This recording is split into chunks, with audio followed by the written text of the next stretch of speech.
Henry T. For a lot of reasons, I'm very, very excited this morning. One of them is because of the gentleman I have online right now. Back in 1973, 74, and 75, he was making headlines here in the city of Albuquerque as one of the greatest basketball players ever to don a uniform in our great state of New Mexico. Slam dunking, hitting threes that weren't even there yet, driving to the hoop, swatting balls into the cheap seats, and making straight A's in the classroom and expressing that great character around the student body throughout the day and in the community. He's come a long way. He's gone a long way in his career, but he didn't get there by accident. He had great leadership. But first, before we talk about the leadership, we're going to talk to the man himself. Dr. Jim Mitchum, ladies and gentlemen. We remember him as Jimmy Mitchum, the great superstar basketball player at St. Pius High School. We go there to Chicago right now, where he is the superintendent of schools, ladies and gentlemen. Wow, the heart is pounding. I'm excited to talk to this man. We bring him to you right now. Dr. Jim Mitchum, how are you? This is Henry T. in Albuquerque. How you doing, JT? I'm doing very well, Henry. It's very good to hear from you again. We've been friends for a long time, and I was very surprised that you reached out to me, but again, very happy that you did so that we can have a conversation. It's been a long time. Amen. Well, first of all, congratulations on all you've accomplished throughout your career at St. Pius, at DePaul, and now in your professional career. Wow! A great big high five to you from all your friends in New Mexico. Thank you, Henry. It's greatly appreciated. My goodness. Let's go way back to a time in your life that was inspirational. You were trying to feel your oats. What am I qualified for? What are my capabilities? And then you met a gentleman named Lincoln Galassini on the campus of St. Pius. Let's go back there, and you tell me that great story. Well, that a great story that is, Henry. I started out my high school career at Highland High School, and I became disillusioned with my progress at Highland High School and began to seek other opportunities. Lincoln Galassini, I approached Lincoln Galassini, the coach, and asked if he thought that I had the potential to be a pretty good basketball player, and he said absolutely. And so for the first time in my life, I felt like I came across a coach who believed in me.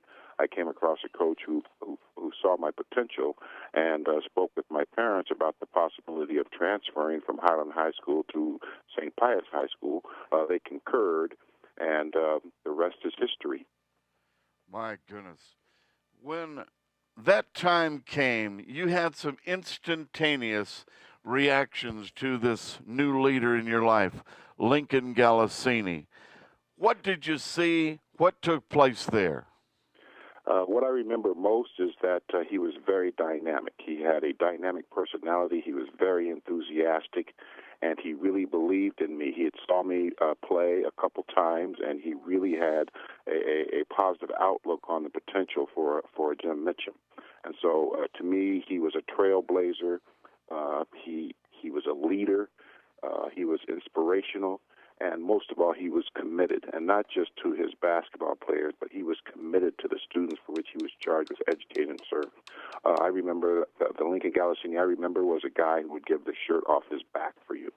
I remember a time in which my father, who was a great man, there's three people I credit for my success, and that's my mother and my father and Lincoln Galassini. And I remember a time where my father indicated my father was a hard, tough man. He was a colonel in the Army, and he did not spare the rod, but he loved his children. And I took his car once without permission and got into an accident. And the first person I called was Coach Galassini, because I knew that I was going to have hell to pay when I called my father. And Coach Galassini was the one who actually called my father and told him about this accident. And the first thing my father said is, "The boy okay?" At that point in time, I was hoping I wasn't, because I knew what was in store for me as a result of me being healthy. But Coach Galassini was able to talk my father off the ledge. He was able to he lent me the money to pay my father back for the damage to his car, and allowed me to work that off over the summertime through doing odd jobs for him, as well as paying him some of it back. That was the type of guy that Lincoln Galassini was. Now And is. let's take one step back. You had great guidance from mom and dad, and Absolutely. obviously that's a story that says that there was discipline, there were rules in your household. Let's go back to mom and dad's leadership, and then we'll bring it back forward to Coach Galassini. What kind of environment, literally, were you in that great leadership capacity of mom and dad? I tell you, I was in an environment that was extremely loving. My parents loved their children unconditionally. But with that love also came stern discipline. My parents did not allow us to be disrespectful. I remember many times where people would say to my parents, "Oh, your children are so respectful. Your children are so well behaved." And my parents would say, "Am I supposed to get a medal for that?" That's how children are supposed to be. That's what a parent's supposed to do. So I was raised in a very loving environment and a very caring environment, and an environment where there were very high expectations for all of the Mitchum children. They had very high expectations in terms of us morally. They had very high expectations in terms of us educationally, and they had very high expectations in terms of the family unit. And so we were raised in a very functional family, and I truly believe the apple doesn't fall far from the tree. I had great parents who loved their children, who disciplined their children, and who gave the shirt off their backs for their children, and still do. Wow. What a story. And they smiled a lot because that was part of your character.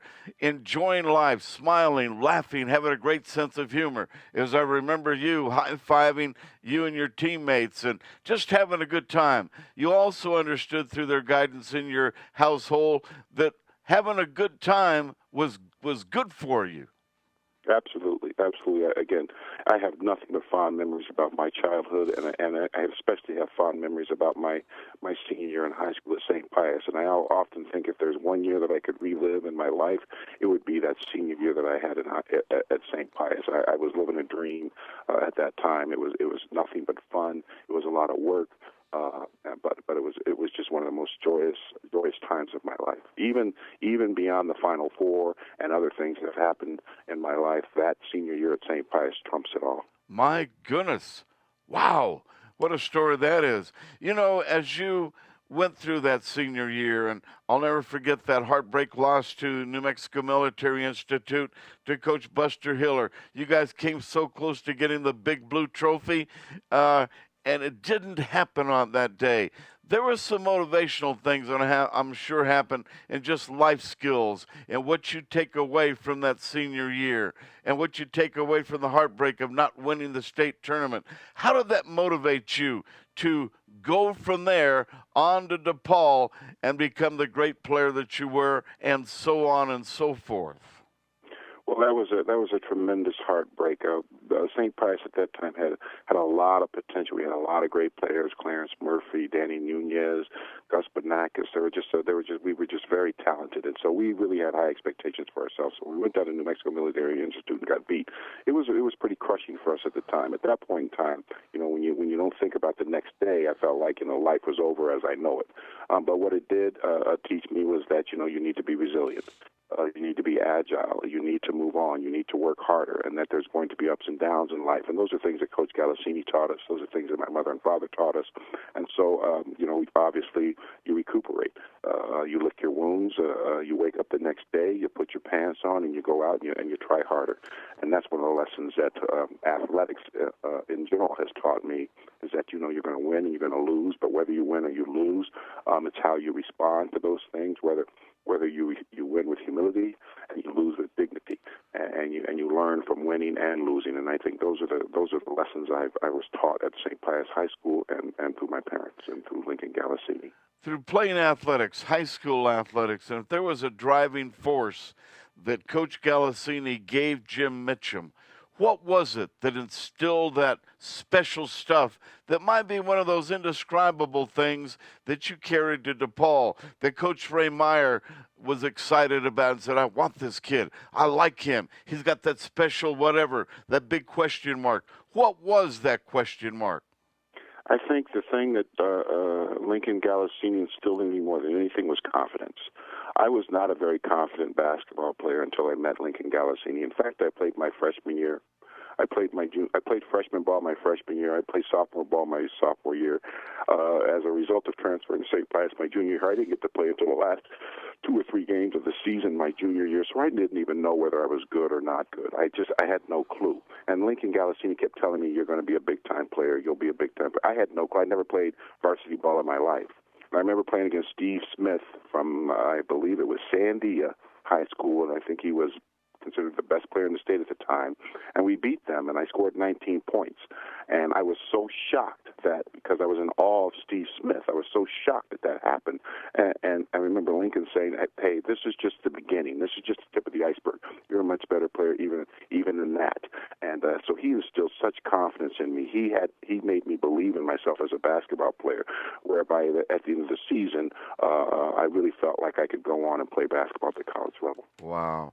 You know, Coach Galassini's got that special humor. He makes me laugh so much, JT, that I'm telling you, when I have him on as a color commentator with me, Jimmy, I do more laughing than I do describing the games on the air because he's got that special sense of humor. Did he ever crack you up? All the time. He would crack me up all the time. He would always have some remark to say. Where people would like kind of crack on each other. You could never get into one of those contests with Coach Galassini because he was too quick-witted, and so he would always make you feel silly. So you try not to get into one of those debates with him where you're joking with each other about anything, because Coach was far more quick-witted and much smarter than any of us were, and so he was just a fun guy to be around. You know, coaches are an extension of your family, an extension of dad sometimes, and mom. Yeah. And sometimes he's got to get in your face. Did Coach Galassini ever get in your face? He got in my face quite a bit, and he would get in my face whenever I would lose confidence. He would get in my face whenever I wasn't playing up to my potential. And I can remember Coach Galassini he taught me one thing. I remember coming to him once and saying, "Hey, Coach, you never say anything about me in the newspaper. You never give me any compliments. You never, I'm like, well, why is that?" He said, he said, "JT, you are the star of this team." He says, "I don't need to give you any compliments because you're going to get the compliments anyway." He says, "I need to share the wealth. I need to talk about the other players that are supporting you, the other players that are playing well around you." He says, "Because the papers are going to notice you anyway. So if you need for me to reinforce what people already know, well, then you have a problem." Then he'd take me and he'd send me off as punishment to go dunk the ball 10 times in a row.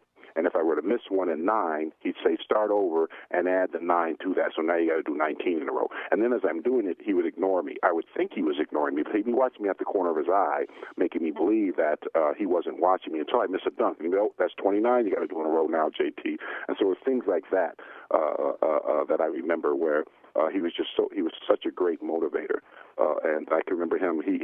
Our door was open in our home to Lincoln. He could come in as if he was a Mitchum and sit down at the table and eat with us, and go into the refrigerator and go in the backyard and use the bathroom or make himself at home in our home, because he was family to us. Wow. And still is. My goodness. As you recall, the early association, the communication with Ray Meyer, the head coach at DePaul, seeking you out, talking to Coach Galassini, how did all that happen? Coach was a great tactician. He was able to get my name out. Coach did a lot of work. I mean, it wasn't, back then there wasn't the internet, there wasn't AAU, none of that. So Coach worked hard. He put letters out across the country. And in actuality, I got recruited by 600 schools across the country as a result of Coach Galassini sending reel-to-reels and sending newspaper clippings and asking people to come and watch me play. And so, DePaul did not recruit outside of Chicago and New Jersey. And I remember when I came to DePaul and people say, "Where are you from? You from Chicago? You from New Jersey?" I said, "I'm from New Mexico." And they're like, "Well, that was an anomaly." But that's to the degree that Coach Galassini supported his players, and not just me, all of his other players. Whether you went Division II or you went Division III, he sought college for all of us, even if, in fact, you weren't going to go to play basketball. His expectation was that you go to college and you get a degree. So he worked hard. I can remember many hours that he was at my house, on the phone with my parents, sending letters, sending newspaper clippings just to get my name out. And as a result, I became a regional All-American. I played in the Denver Albuquerque All-Star game, which got me some publicity, and the rest was history. Ray Meyer picked up on it. He saw the 6'8" kid out of New Mexico, and he came out and liked what he saw and recruited me. Wow, what a story. And then, to shorten the story, which I'm sure is much longer than we have time for this morning, your success from there blossomed after going to the Final Four. Give me an experience about the Final Four. We've never been there. What's it like to go to the Final Four, Jim? For me, it was surreal. I remember it happened so quickly that I didn't even realize where I was at. I didn't even realize on a national stage. And it sunk in after I realized we were going to be playing Larry Bird for the right to play Magic Johnson for the championship, the NCAA championship. And I can remember saying to the newspaper reporter, I looked up and saw 20,000 people around them, and I said to the newspaper reporter, I said, how did I get here? I'm just some skinny dude from Albuquerque, New Mexico. I don't even know how I got here. It was surreal. I had to pinch myself. But it's probably the second best memory I have in my life, other than my senior year at St. Pius High School. So it was just a tremendous feeling, one that you never want to forget, one that you hope you can take to your grave with you, because it was just, you can't describe. It's an indescribable feeling to be able to be playing at that level for a championship of that significance. My goodness. And I don't know if you can recall having conversations with Coach Galassini while you were at the Final Four or after the experience. I'm sure that was one elated head coach at St. Pius High School cheering you on. Absolutely. Lincoln was a source of strength for me.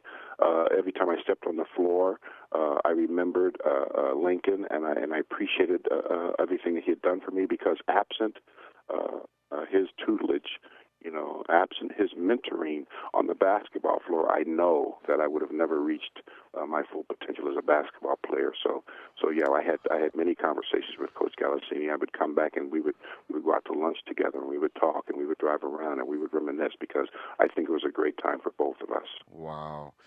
Coach Galassini's not feeling well right now, and I'm sure when he hears this interview, he's going to be inspired. He'll smile in a great big way. You're going to help him. Is there a message you would like to convey to Coach Galassini today so all of our listeners around the city of Albuquerque can get the same inspiration? What is your message to Coach Galassini on this special morning?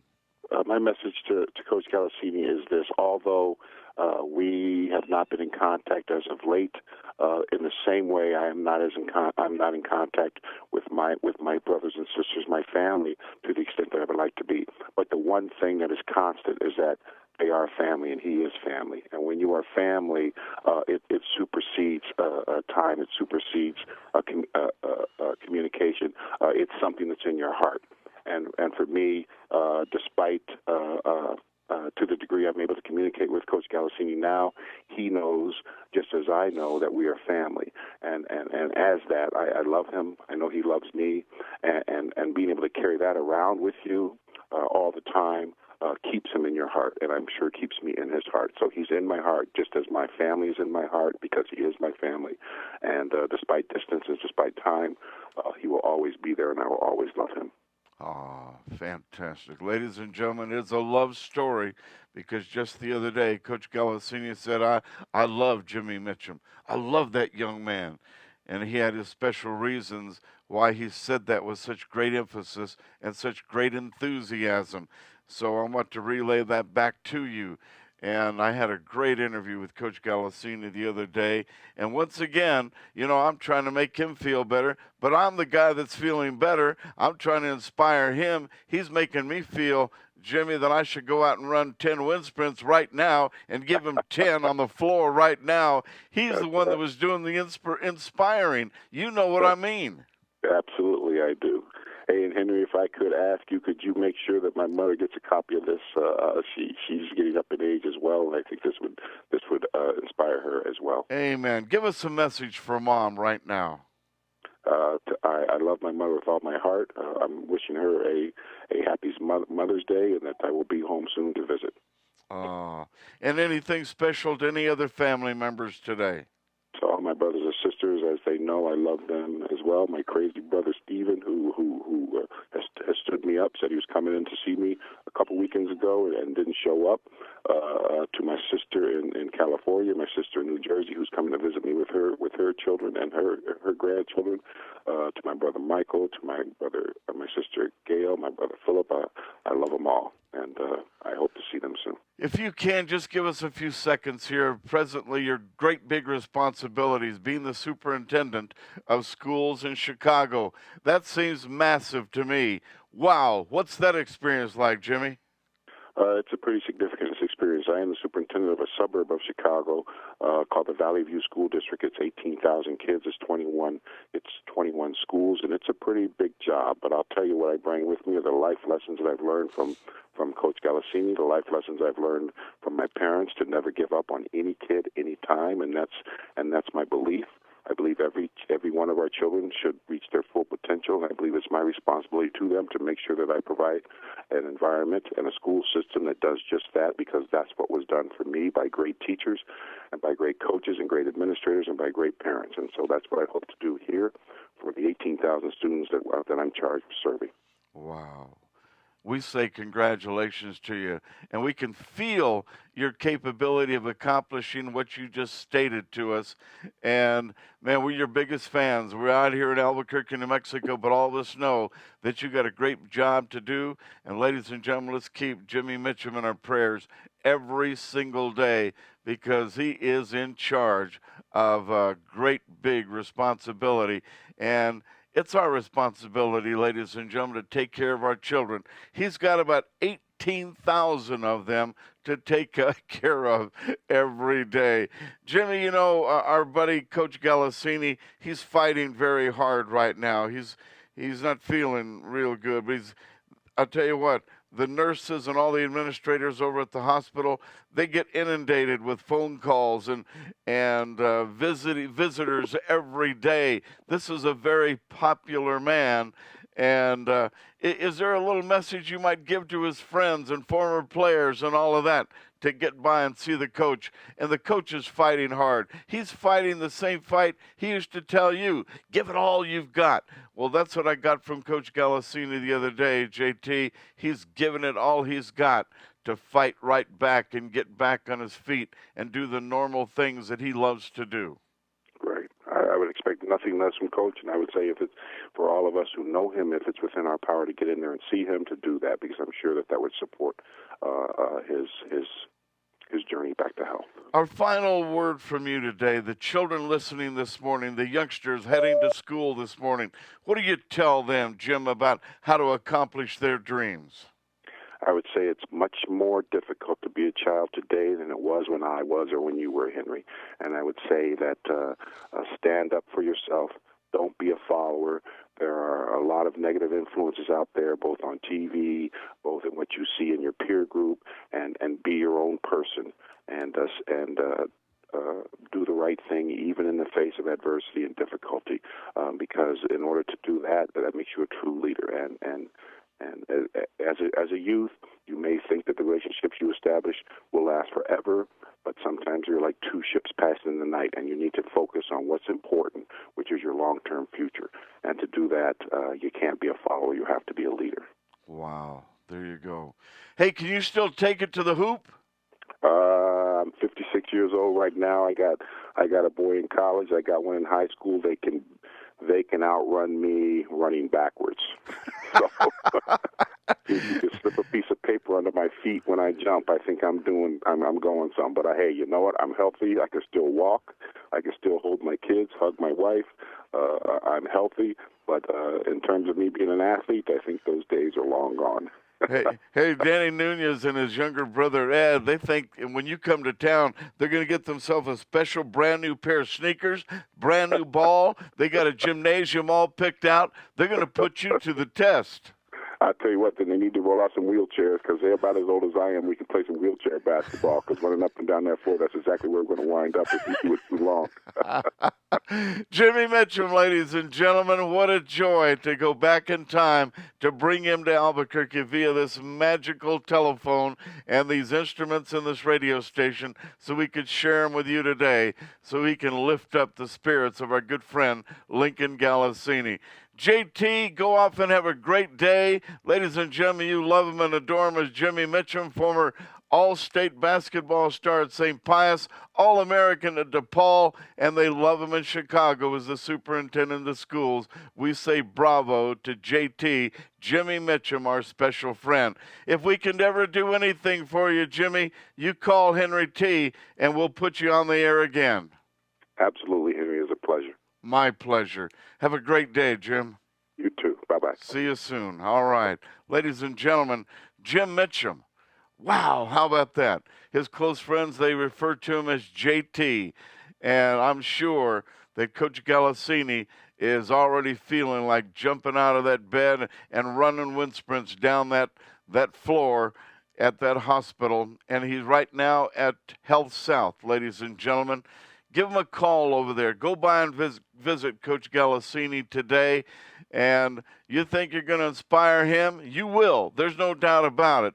But when you leave there, you're going to be shadow boxing, running in place, and you'll feel like running 4 miles when you leave there. He just has that knack, that special way that Jimmy talked about here a few minutes ago.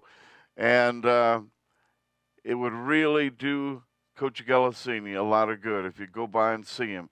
And he's not feeling real strong right now, but he's going to once you visit him. And once he hears this interview with Jim Mitchum, ladies and gentlemen, his former great player, and in 1975, wow, Jimmy spoke about it in higher regards and going to the Final Four.